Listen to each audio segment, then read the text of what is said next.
Hey, it is the Pietta model of the Colt 1861 Navy revolver.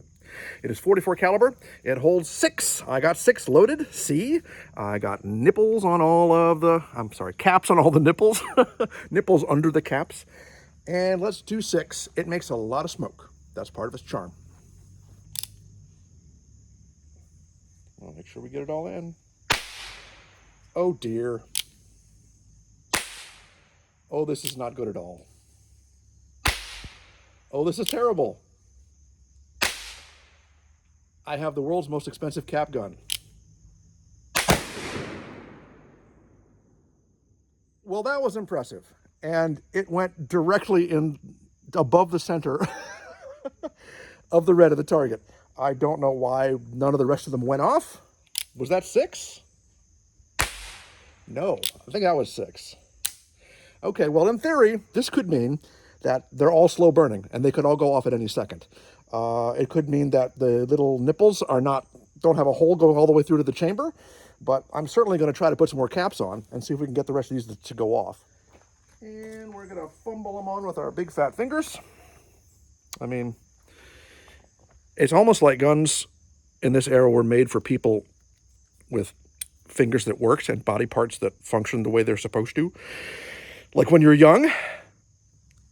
So, as awkward as this seems, it is really way, way better than anything you or I deserve.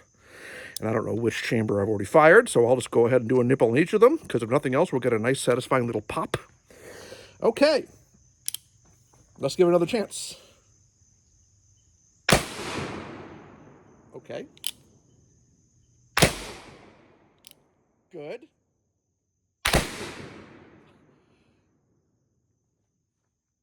Do you hear that cap going off just a split moment before the whole charge goes? Exciting. Is that 5? Yep, well, that's... So much smoke. So entertaining. Look at it go. So I wonder what that was. I don't know. Obviously, I don't shoot black powder very often, and the people who do are watching this are going, "You're an idiot. You should have done the sklage bisbabth." And I would be like, what? But we can definitely load it and do it again. It's sure to work properly the second time, right? Let's just do at least one chamber just to show you how simple it is. You got your powder horn, which is not a horn, I know, but it's got a measured amount of powder.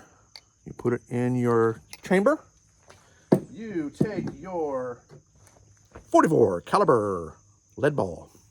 You put it into the chamber. Use the handy, you move that down there. You use your handy loading lever. You stick it down in there. And you are left with a cool little, well, it's gone now, but a cool little circle of lead is scraped off of the ball when it goes down in there. That's how you know it's sealed, because you'll want it sealed. Then you take your cap and you find which one you just loaded, that one right there. And you put your little cap onto your little nipple. And I've been practicing a little bit, so it's not too bad. Okay, and then you do that 5 more times. I'm not going to make you watch. Well, I'll be back in a moment. Okay, we're back. It's loaded again. One thing I don't think I pointed out before was that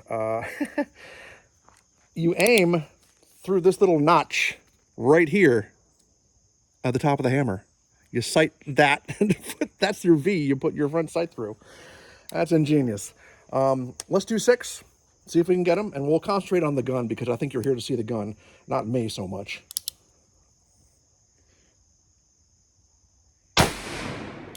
Now it's working like it's supposed to.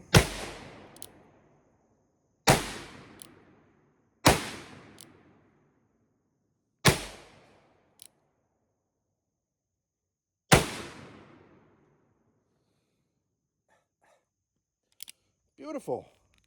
Get the copper out of there. There's so many things that can go wrong with this. There's so many things that need to disintegrate and go away. I understand they were mostly fired in the Civil War with cartridges, black powder cartridges that just had a measure of powder and the ball. And the paper that would have been shoved in there would just disintegrate, would burn the second it left the barrel, leaving your chambers open for the next one. My understanding is that the model 1851 was much more. They made over 200,000 of those. They only made about 38,000 of these, the 1861. The improvement was this little loading lever, supposedly, was better. The trigger guard's a little different also.